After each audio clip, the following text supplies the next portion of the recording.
Welcome everyone to the actual Anticast today, which is casting light on the known unknowns, which Alyssa does sound very much like a way to win a bar bet through some weird double negative speaking. I Yes. love the title on this, but this is an actual thing, and you're going to kind of walk us through some of these concepts and ideas, especially about things like known unknowns. Tell us a little bit about what we're going to learn today. Ooh. Well, hey everyone, I'm happy to be here. Alissa Torres. And I will say this is an opportunity that I hope everyone has today because you got something on your chest, you want to rant about it. This is definitely that for me. You could call it a passion project, but I have a lot of those. Uh, what the known unknowns are is like, hey, stuff on a daily that you ask, for example, is this normal? And those answers are not easy many times. So we're going to talk about proper motivation, overcoming, maybe some ego, some hesitancy. I always call it turbulence. Anytime something is preventing you from really tearing in and making a win, that's going to be the turbulence creeping up on you. So Oh awesome. yeah, I've definitely experienced that. Anytime you start asking questions about things, and you mentioned ego, that's always a fun thing to butt up against, because people don't like it when you go, "Hey, why do we do this?"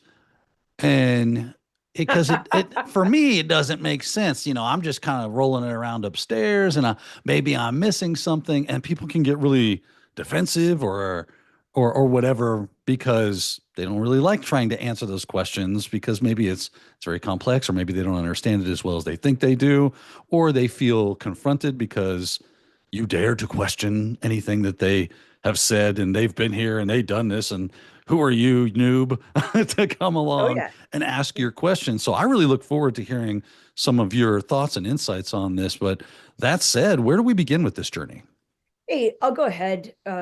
As I appreciate no long introductions. No, no. But normally I don't have a slide that tells folks who I am. This is the slide.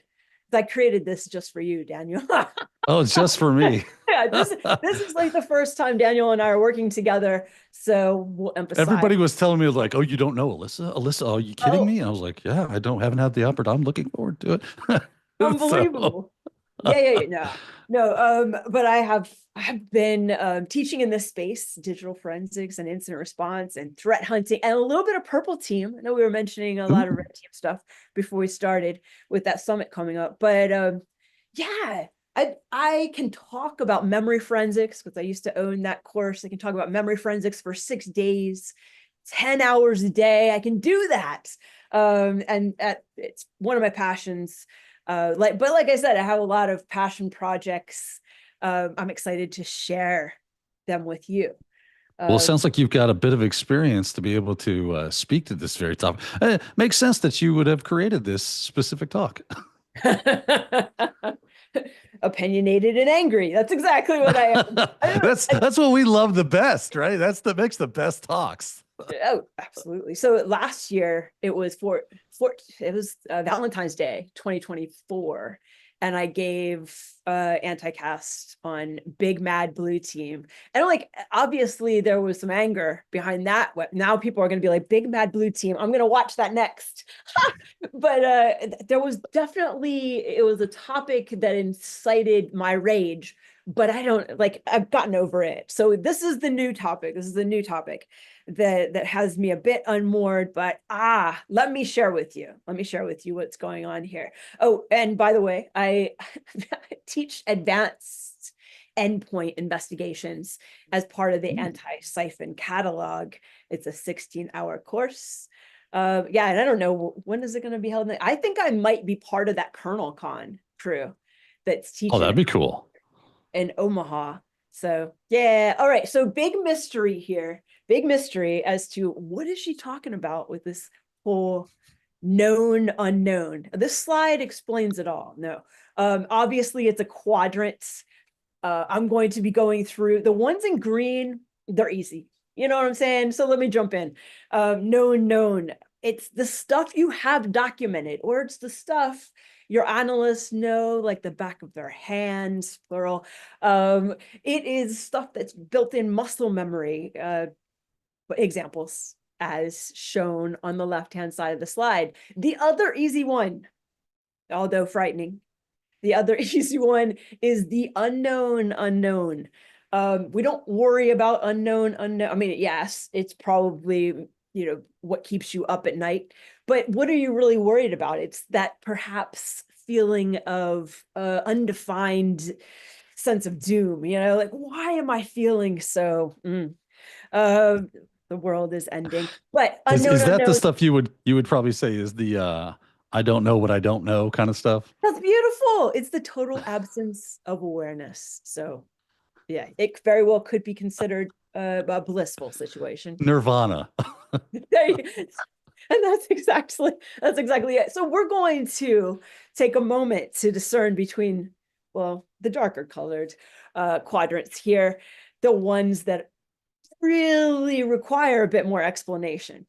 So yeah, on the left-hand side, the not the focus of this talk, but it's the unknown known. And you guys are going to be like, I'm not following. But it's green, so it's friendly also on this slide anyways. We know that these particular nation state actors are seeking to gain remote access into our environment. We know that they're properly motivated, incentivized, have the capability, but the unknown aspect of that, which I've just described, known threat actors. The unknown aspect is the when they're going to come knocking on the door. In what manner are they going to proceed? I mean, thank you, threat intelligence. But yeah, you can know as much as possible about these particular groups, well, because they fall into that green category of known, but there is some ambiguity as to what the timeline is. What are the procedures that are going to be executed? There you go, in order to gain initial access. So you got it, right? You're squared away on the unknown known. The focus of my rant today is on the right-hand side of this slide, which is I am actually tracking what I don't know. Beautiful place to be, right? So I have a list of known questions about my environments, maybe about the skill set of the people I work with, about and subsequent slides follow with excellent examples of things that you could track should you raise awareness to the like, oh man, I guess I don't know that. I don't know what remote management and monitoring tools our field support techs are using. Wah, wah, wah. So yeah, you're thinking like those are good questions. And so we're really seeking to delve into why do we even have a list of things like this? Yeah. Questions that define us as, Uh, say, the environment, enterprise. Alyssa, it's funny. You make me think about some of my first experiences when I got into cybersecurity and I started to go to conferences and you're sitting in here and you're listening to talks and maybe this resonates with some of the people that are sitting there. It actually still resonates with me now. You start to hear about new tools or maybe just ways in which you can use a tool that you already have or implementing or ways that you can bolt onto security or do things more securely. And you're sitting here listening and going, well, yeah, I know like password policies is a good thing, but I didn't know you could do it like that. Or I didn't know there was a tool out there that could enumerate X, Y, or Z. And you write that down and is that would you define that as a known unknown? Now that I know what this is, or and I know I kind of have some reference, some frame of reference to this particular concept or actual thing, an object. And now I need to learn more about it. I've learned that I don't know enough about this. And that's really what we're saying when we say known unknown. Oh yeah. I'm recalling my propensity to apply to jobs where I don't actually know what all of the acronyms are in the job posting. I remember, I know it's an old school digital forensics joke, but I never really understood when I was applying for these jobs what TSK meant. And I'm like, I'll figure it out. Obviously, I have a list of the expectations for the role. I'll figure out what TSK means when I'm up against it just before I roll into the interview. Um, and yeah. So you have a list of things you're supposed to know. TSK, the sleuth kit. But I figured it out before I showed up to the interview, and that is what is most important. Yeah, tracking I what like you that. know. Yeah, and that's a ever growing list, I'm sure, because there are so many things, and that can be a little daunting to go. Man, this list keeps growing about stuff I don't know about. How the heck am I? We get people all the time that come into our AMAs and things like this, going, how do you guys stay on top of all this stuff? There seems like it's a never ending deluge of learning. You're like, yes, you just get your spoon out and start eating because that's about the best you can do. You just have to continue to learn. And if you're not tracking it, then it can become a little overwhelming, to be honest with you. So it is a good idea to start coming up with these are the things that are going to get prioritized that I'm definitely going to learn more about soon. And then when I get done with that, I'm going to move on to this and so on and so forth. So coming up with a plan can make that lift a little bit easier. But I like your idea right there of coming up with you got to track this stuff. True. All right. So I need to provide some examples because I already hear some folks that are attending right now, and maybe like shout out to the folks that are listening to this anti-cast back asynchronously. You're like, well, this doesn't apply to me. I am currently a team lead for our threat hunt capability at a transportation company. We'll call it that, passenger transport. And so detection rules, detection logic is near and dear to my heart because, hey, as a threat hunter, I am supposed to be focusing on that which is not signatured. Yeah, it's supposed to be hard, not easy. You go after the signatures and you're like, meh, a set of conditions that exist, something is going to alert me or draw my attention to that machine, that application, that network traffic. But as a threat hunter, you're like, let me challenge myself. And so we want to better understand the detection logic, the custom rules that we have in play. So this brings me right back to, the class that Hayden is going to be kicking off. You gotta say, SOC detection engineering crash course would be fantastic right now. But I also want to say I attended when I was at Mile High just this past month. I attended the presentation given by Wheats Bukima, and it was all about evading EDR, with command line alteration and that type of crazy, crazy stuff. So in order to figure out what questions as a threat hunter I should be asking against data sets, that might be eking their way past our detection rules. Well, you got to understand the criteria or the conditions that are baked into the detection logic. And you're like, just open it up. I don't know what the problem is. But there may be, open up the rule itself, but there may be some say threshold entry for understanding the query language or the manner in which this logic is presented to you.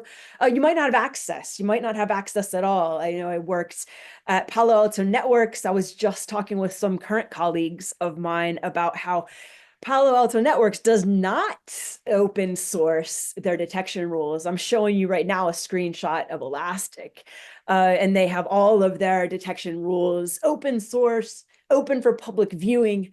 At least they have a pretty incredible catalog of detection rules. Actually, I might have pivoted and just grabbed a KQL query because KQL, Microsoft Sentinel and MDE. Nevertheless, I need to know how it works in order to figure out, hey, maybe there's a reason, logic-wise, why this particular execution of cert util bypassed the rule. And so gotta have that inquisitiveness to figure out how things work.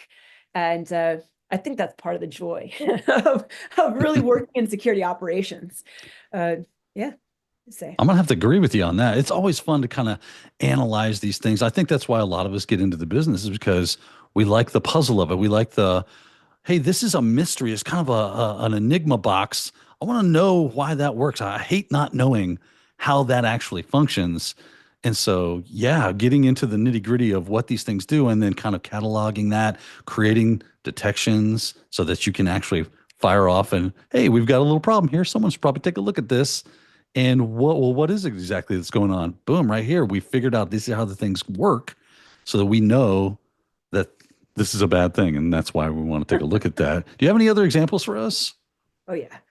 Oh yeah, this is again a bit of a passion project because you're always making some assumptions about how your endpoints security products are configured. Um, because the assumptions are based on potentially the benchmarks of how they're supposed to be configured, compliance requirements, like the best practices for configuration of an endpoint security product. But oftentimes, as you know, these plans, pristine, crystallized examples of how hardened Windows 11 machines should be in existence. That really shatters upon taking flight in most environments. So one of the things I like to look at is that very thing. How is, and this is Defender for Endpoint. Apologies for those people that are like, oh, I don't want to see that. But you have Defender for Endpoint just as an example. How is Defender antivirus capability configured? And you're like, of course I know. We're running scans on a weekly basis. We have real time actually nothing is configured here in my screenshot, but that's probably not the way you're at right now. You're probably at a much more secure state of affairs.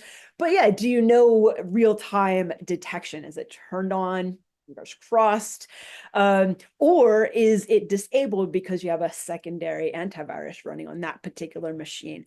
But you got to know, you got to have an understanding. And one of those pet peeves that I have that I recently encountered over my last year is a ton of security exceptions. And these are path exceptions for the antivirus or path exceptions for, say, execution prevention. And you're like, well, why are these 50 exception paths in existence? Do we still need these? Realize that an exception path is where the antivirus is not going to be looking. Oh, it's fine, it's fine. So asking these questions, you're thinking your detection engineers, your cyber security engineers are the ones that are looking at this stuff on a daily, and they should be well read in. They should, have documentation for why does that path exist? Why are we not tracking or attempting to block anything that executes out of the temp directory?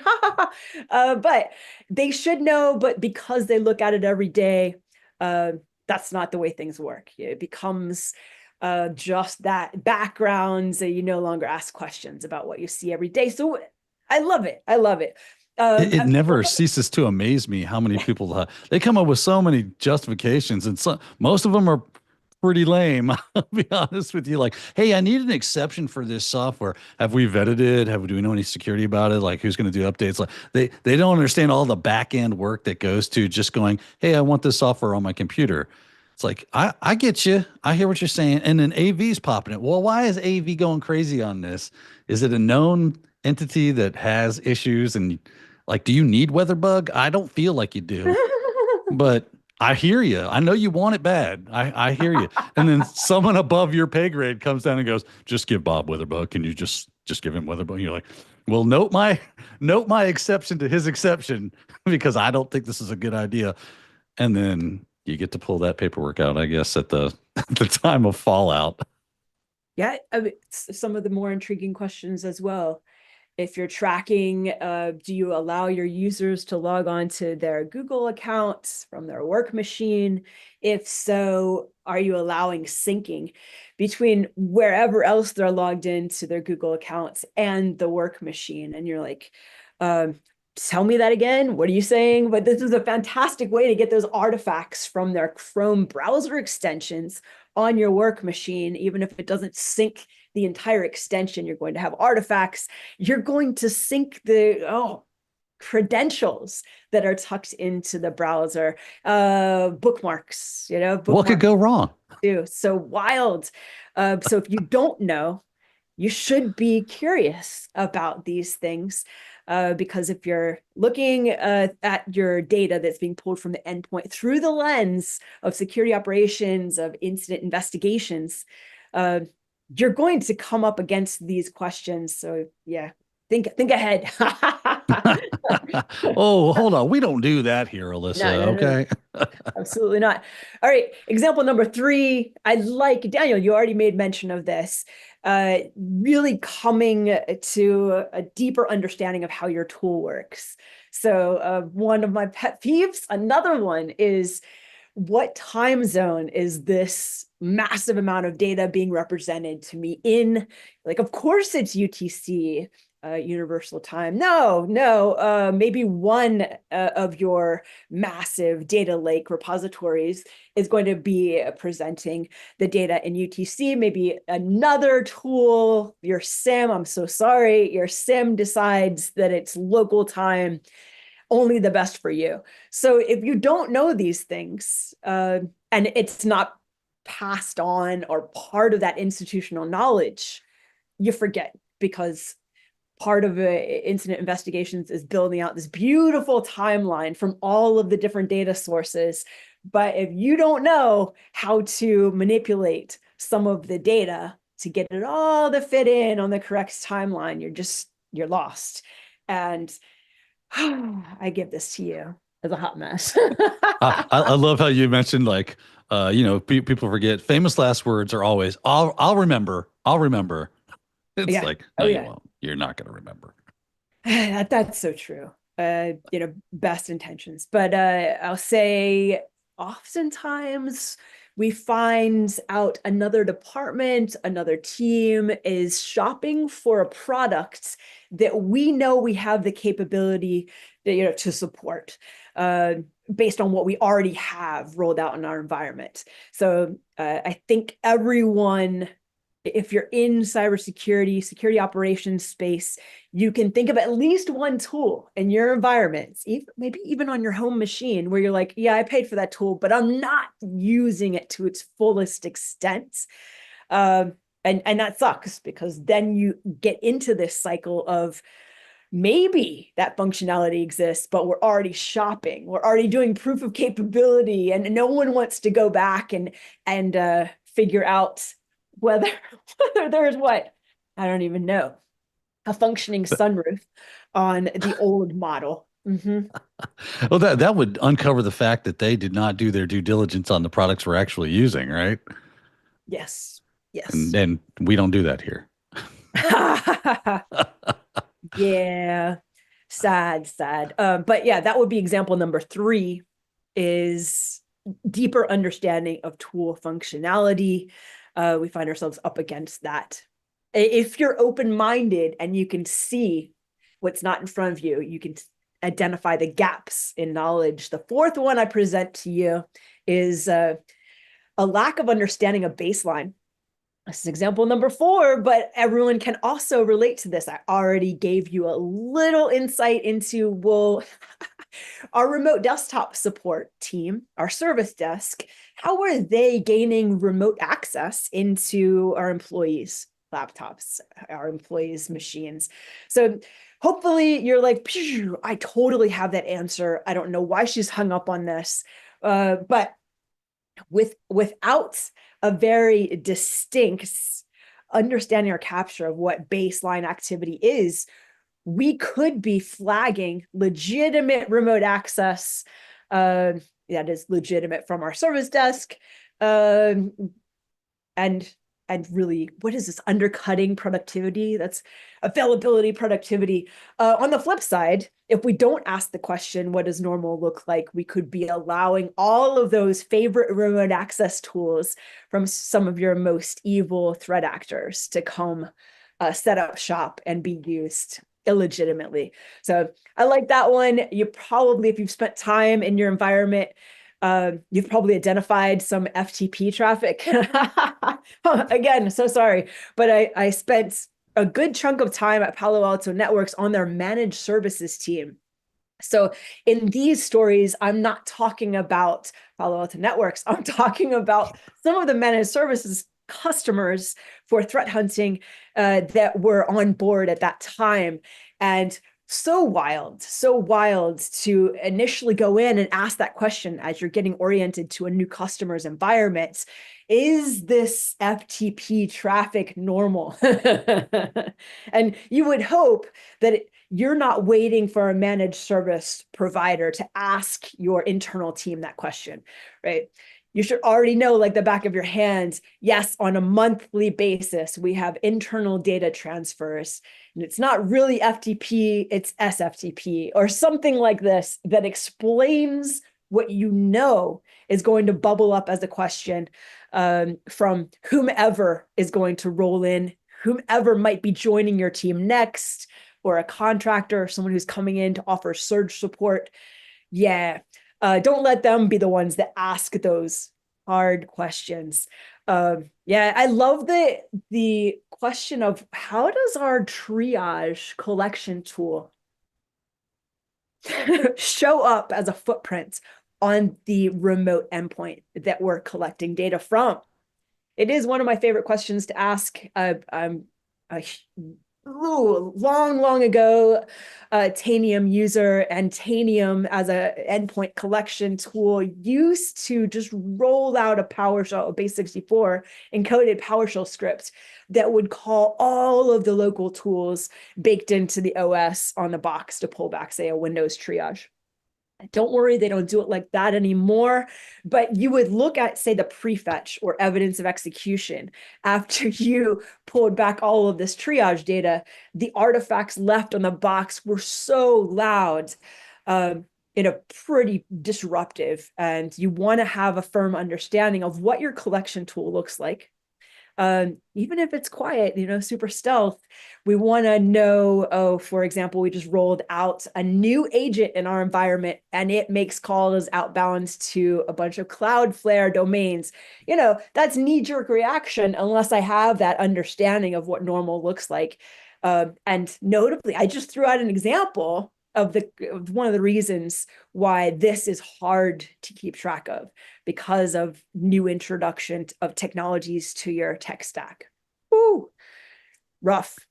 It gets you every time, won't it? It gets you every time.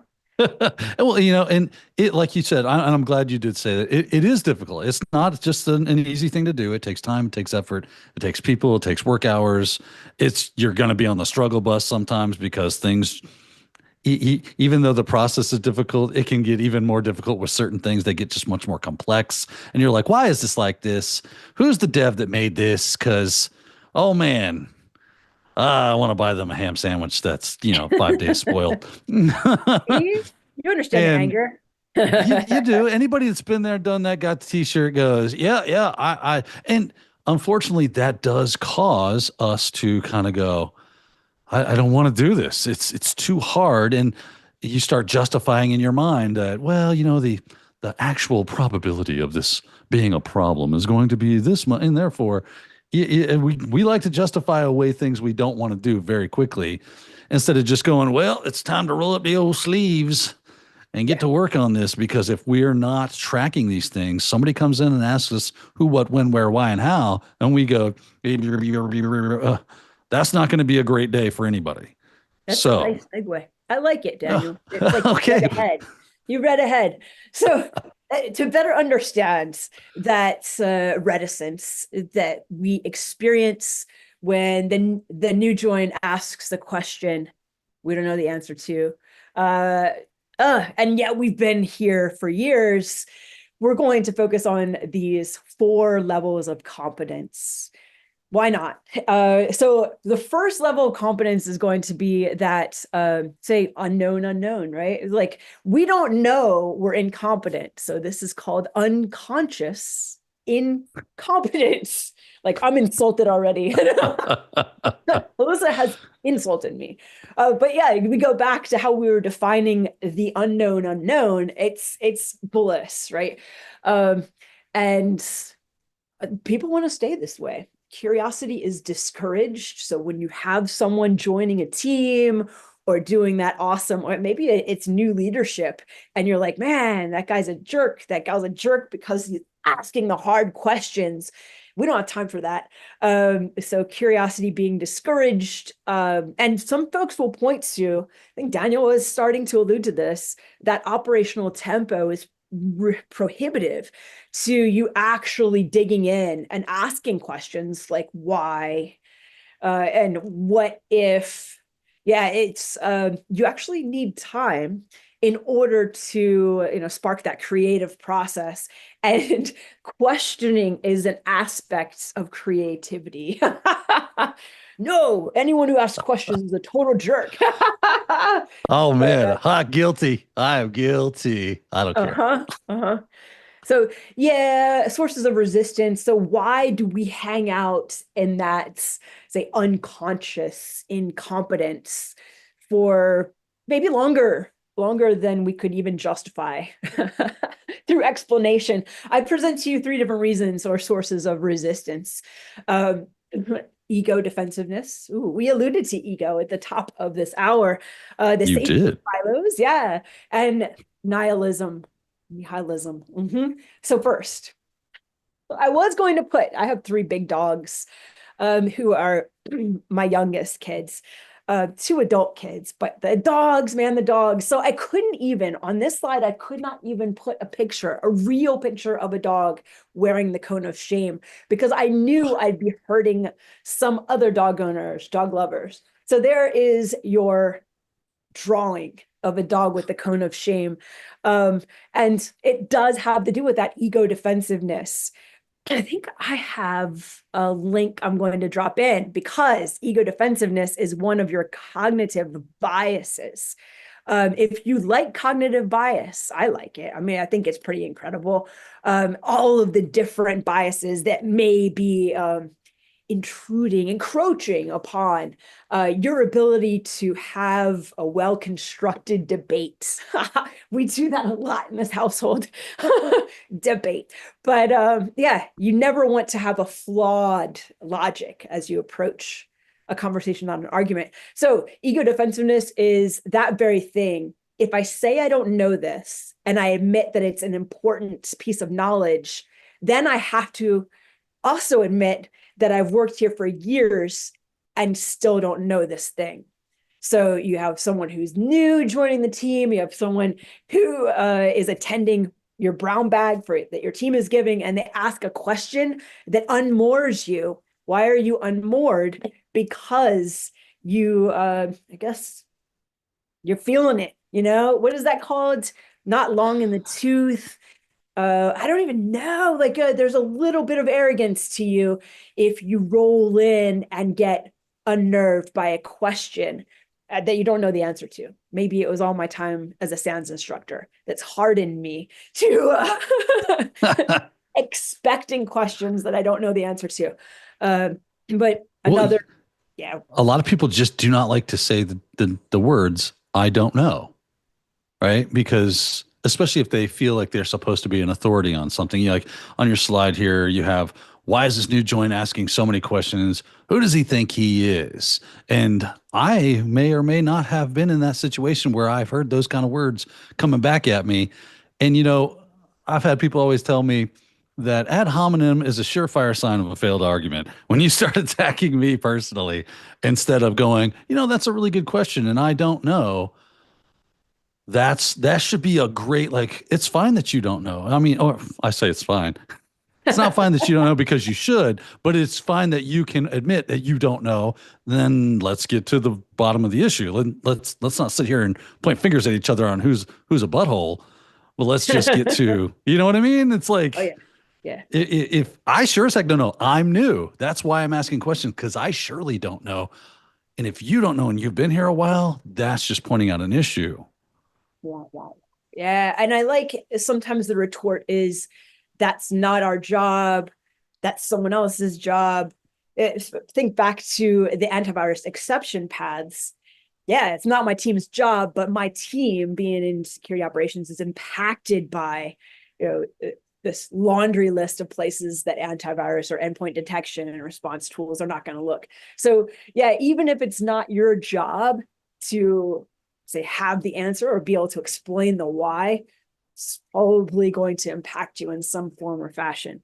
At least that's what I say to myself. It's never a waste of time to ask these questions. That's what I say. Cone of shame. I agree. Chad, if you agree, put your hand in the air and wave it like you don't care. So, Right. so I like this too. This is also an inhibiting factor to opening our eyes and becoming aware of what we don't know. It's called the Dunning-Kruger effect. And folks who are not trained in a particular area oftentimes will present themselves as more confident than they should be in their abilities.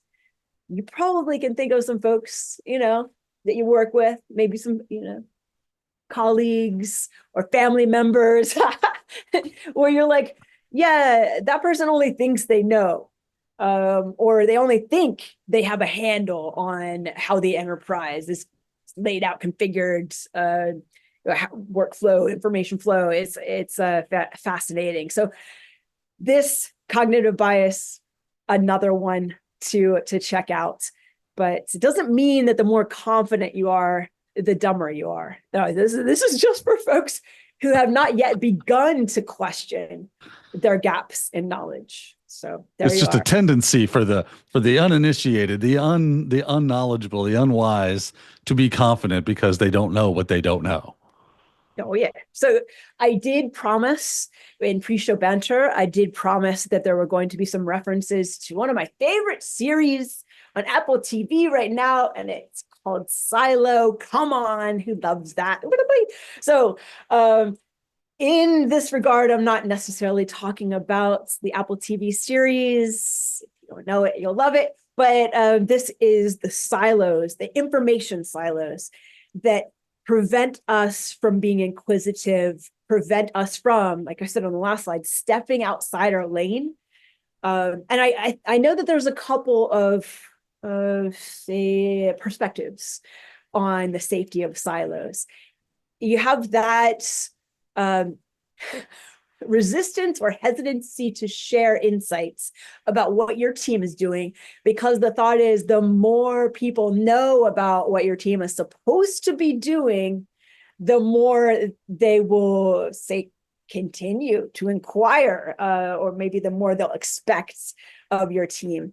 So that might be the resistance to sharing information upon being asked. But the flip side of this is, of course, if you have to go outside of your central team, your immediate team, in order to find out information about your enterprise, whether it be what does normal look like, how are these things set up, what is group policy, yeah, you're actually exposing a weakness. You're exposing that vulnerability of not knowing. And so, yeah, a lot of management, in fact, will discourage that type of external, say, show of vulnerability. Like, don't go asking the Active Directory people how they have things set up. We're supposed to already know that. So the safety of silos, it could very well be considered, its own prison in and of itself, because it's hard to get in, and sometimes quite hard to get out, as it's discouraged. The culture discourages you from asking questions. Stay in your lane, bro. Yeah. I hope that this is not any of you. Like, you work somewhere where you're encouraged to seek the truth.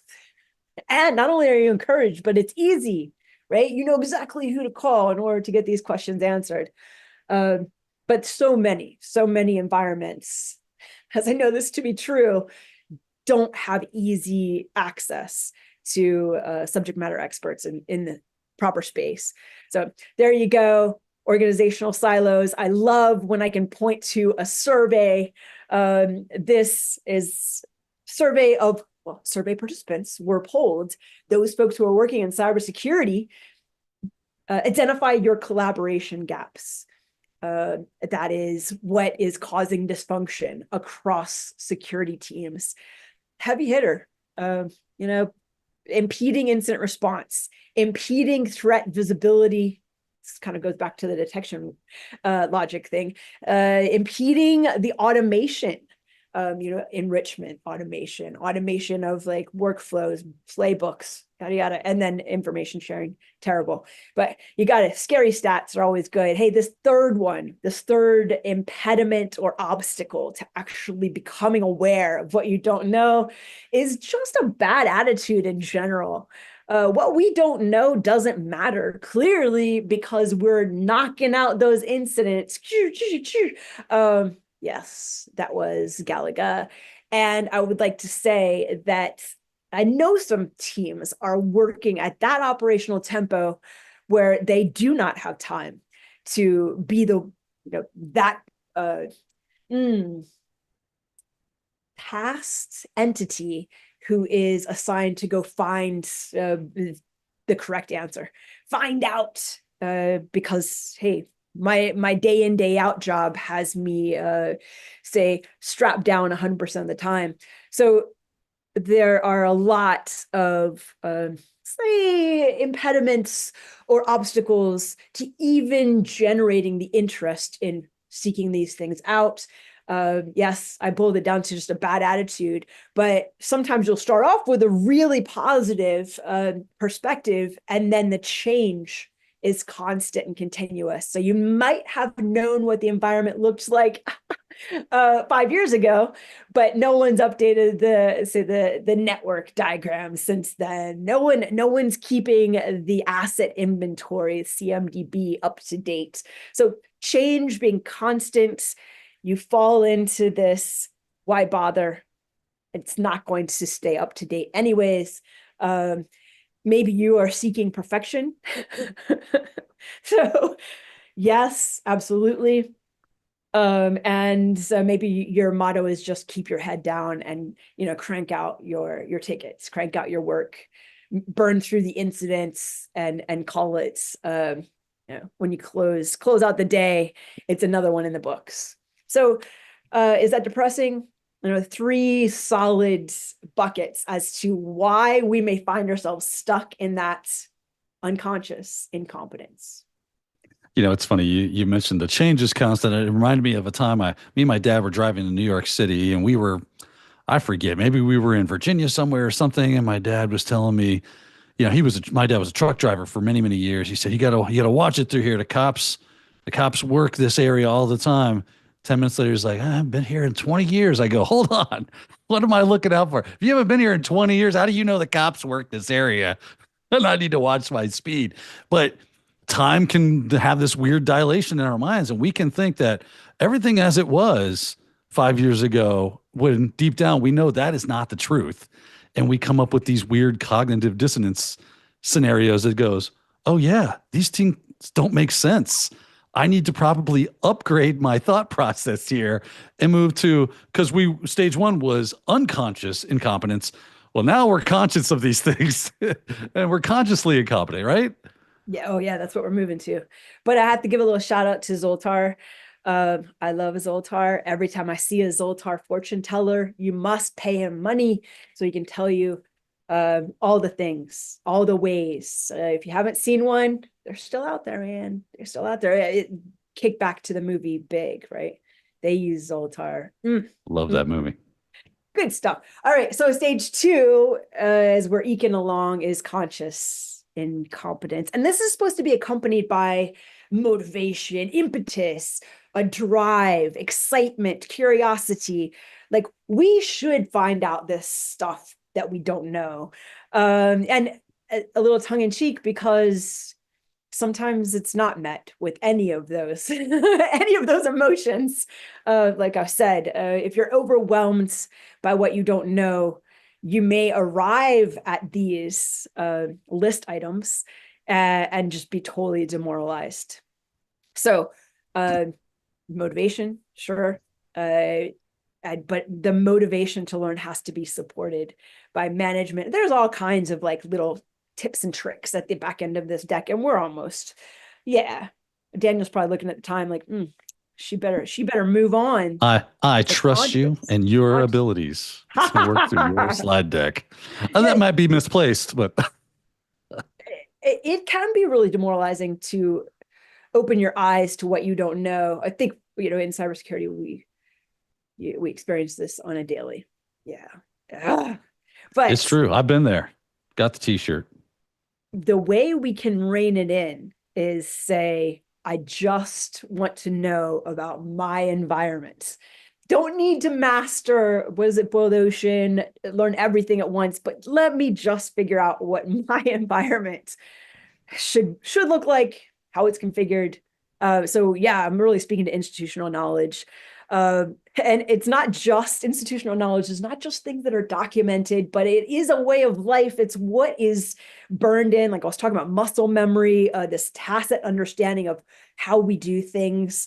And probably the biggest gripe about institutional knowledge is that which is not documented, but stored between your most senior, experienced analyst ears.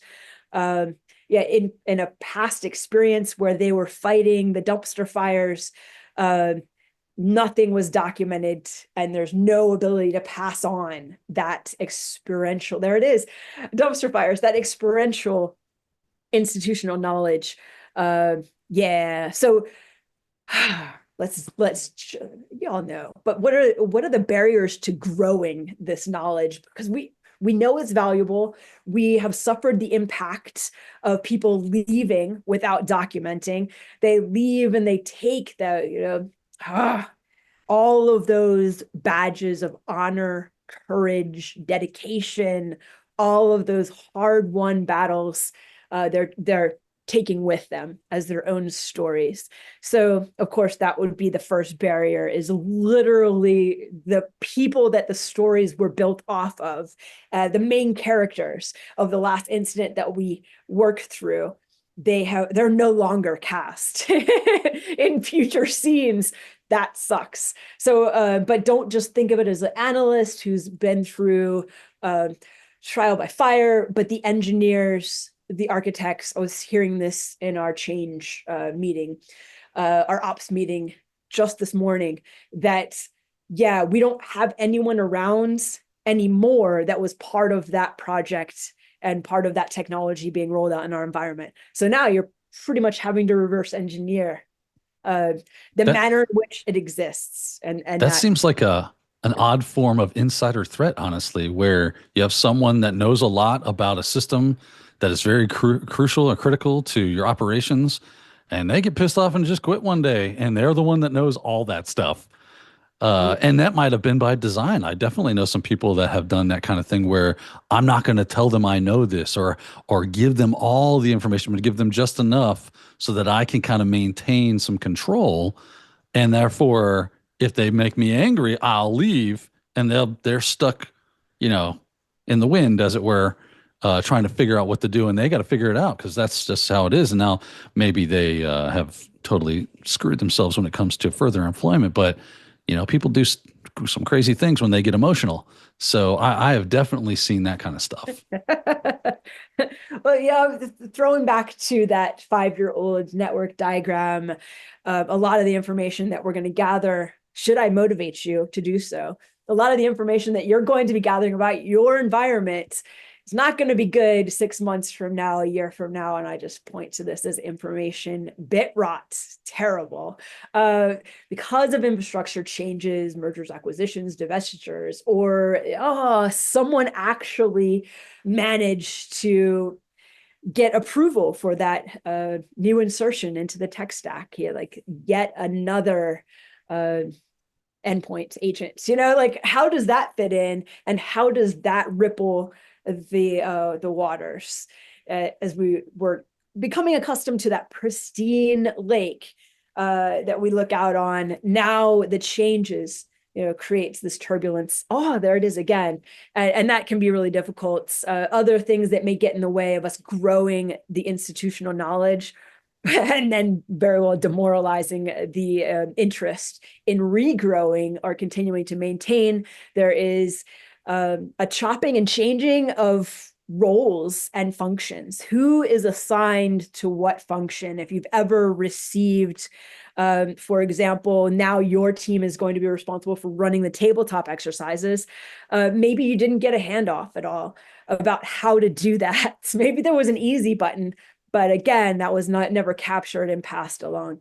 Lack of management support. If your operational tempo is prohibitive to actually documenting anything or to reaching out via Teams or whatever messaging platform you're using to the system administrators, you're never going to find the opportunities, should management not support this pursuit, to get those answers, because that's a time suck, honestly. Restrictive operational tempo is largely the same, poorly organized knowledge bases. Everyone is probably playing around with their Confluence. I know one of the past orgs I worked at paid some consultants to come in and evaluate the knowledge that was maintained in our Confluence. And I just made sure to back everything up. I'm like, oh my God, this is terrible. It's going to be destroyed. But yeah, that pretty much did happen. But there is a pursuit of better organizing your knowledge base.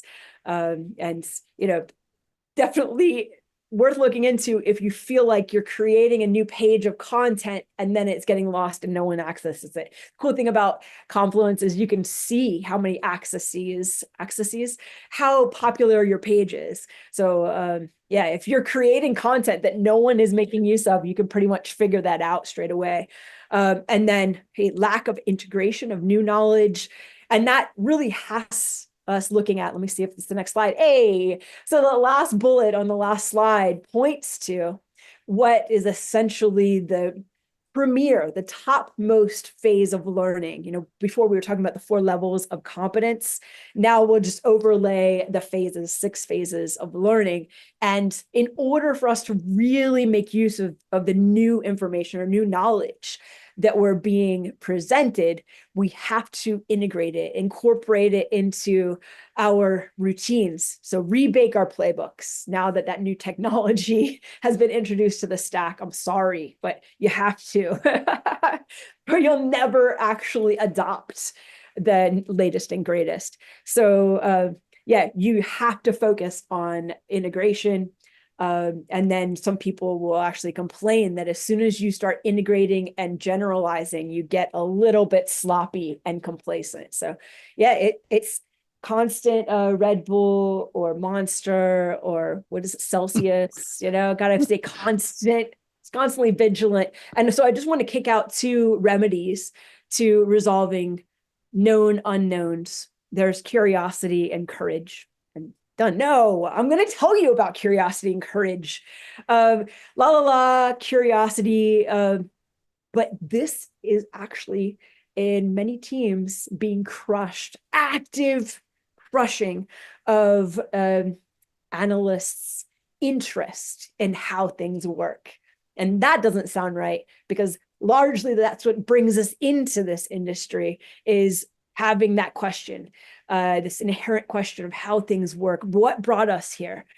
So fostering a curious culture, there's lots of things to consider, but I always point to, and people make fun of me all the time about this, but psychological safety.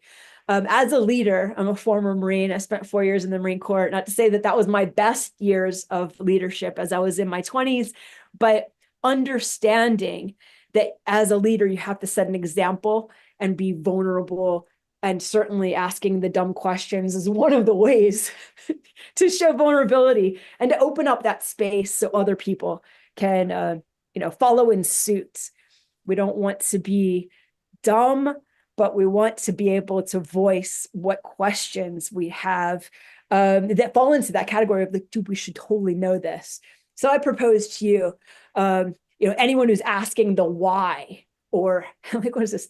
How so? Or what if? These are powerful questions. I call this the golden circle, that which is going to give us that drive, that impetus to understand the inner workings. And really, when we come to the table, with recommendations on how to implement security controls, it only can benefit you to know how your security controls are already set up. Oh, Oh, you got to become the caveman lawyer from SNL. Remember that skit where he was like, I'm just a caveman, and your modern ways both frighten and confuse me, but I don't understand how this works, and point out their logical fallacy or their flaw in their reasoning. That does tend to ruffle little feathers from time to time, but I only find that to be true with people that are very insecure. The smart people that I've come up and have met in my life, when you ask them a question about why I don't understand your logic, they go, "That's a great question." And you mentioned how we can feel a little insecure about asking that question because we might feel dumb. But smart people that I've, in my experience, they do not think that you are dumb for asking something about something that you don't know. They think you're very smart for doing that. So if you a good way to kind of push that feeling down of feeling dumb is to just realize that only the insecure is going to try to mock you or make you feel bad about asking a question about something you don't know. and I'm sorry you have to work with these people. Yes, it's just life. Now is not the time to be looking for a job, so make it work. That's right. I'm just kidding. I'm kind of kidding. But understands like we actually do better when our curiosity is fostered, kicking over to courage. Yeah, like I said, if somebody has to be the first one to ask, someone has to be the first one to contact the team that is in charge of that domain. So admitting mistakes, challenging the day in, day out operations, all of this super important. And just wanted to give a little shout out that we make a difference. You make a difference with every bold move that you make, but every time I love that concept of the hive. That I feel this way about my threat hunt team is one of us will go out and engage and find a bit of information that further informs us about our enterprise, about our environment, and we all benefit from that. And sometimes we'll actually share it with other teams too. So I'm just saying, like, it does make you better. Tons of information, but this is what I pose to you as a challenge. Capture the questions when you have someone coming in to join your team, a consultant that's there to ask, an auditor. Let's capture those questions. Make it an acceptable part of your work week. Curious Thursdays. I hadn't really said that out loud yet, so that's funny. And then grow a backlog of known unknowns. Like I have a backlog of hunts that if we had the time, we'd totally lob that one off and take it on as the next challenge. We want to do the same thing with our list of we don't know, right? Prioritize and action that backlog, assign folks to find out, give them permission to seek the answers outside the team. And of course, what I've been emphasizing is lead with humility. Always create a safe space where these questions can be asked. So I give this to you, Daniel. I mean, seriously, make today amazing. I will do my best. I am absolutely motivated after this talk. It reminds me, I read an article one time. I forget what company it was. I want to say it was a company in Australia or something, but they were a dev group. They created software, and it was either every Friday or every other Friday or something in a regular cadence. They told their devs, do anything you want, work on anything you want. You're not allowed to work on work today. Your job is to build something, play with something, learn something new. And sometimes they would do that individually, and sometimes, little groups would form and they would start working on a project and they would come up with things. And sometimes that led to innovation and new ideas that they could then monetize. They could say, you know what, we can actually create this product and ship it and box it and sell it to people. And I think it will be good for everyone. People will enjoy the product. This is a great idea. It led to a lot of that. And not only that, but they had like a very when they surveyed the employees, they were very satisfied in their work because they were allowed to be curious. They were allowed to question. They were given space to say, you know what? I just want to try something. And the boss said, cool, go get it. Have fun. Yeah, Enjoy. Right? Like I think that we can get so bogged down with trying to hit bottom lines and deadlines and things of that nature. We forget to make today amazing and have some fun, right? It's Woo, in and spin when it. you've got a happy workforce, you got happy people that are doing their job that they like doing because they know that you are invested in them as good employees and wanting them to continue to grow in their knowledge and skill and ability. It only benefits you as the employer. I don't understand what we don't understand about this. Very interesting concept. It seems to elude many. But that said, we are at time. Alissa, thank you so much for joining us today and giving this presentation because I think it's a benefit to a lot of us. And hopefully, some people are out there, maybe they never thought about that. Maybe they never had it in that perspective. But today they kind of had a little paradigm shift and they said, you know what? I'm gonna allow for questions. I want to question what we do. I want to know the answer why. So again, thank you so much, Alissa, for this presentation. I think it was very, very insightful and useful for a lot of us. That said, this is the time where we say thank you, everyone in Zoom who's joined us in all the wonderful memeage that was made possible today and brought to you by all our wonderful followers here in not Zoom, Discord. But it is Zoom time where we go for a little Q&A. So if you're joining us through Zoom, we will have Q&A area. Need to get to that. There should be a, let's see if I can find this. This is always a trick for me to find where this goes. I think it's in breakout rooms and then ask Antisyphon anything. I think that is the breakout room that you need to go to join us for the Q&A. Alyssa, if you have time, we would love to have you as always, but if not, we understand. Time is of the essence. And Absolutely. thank you, Discord. We'll see you there. Until next time, everyone, have a great day. Bye all.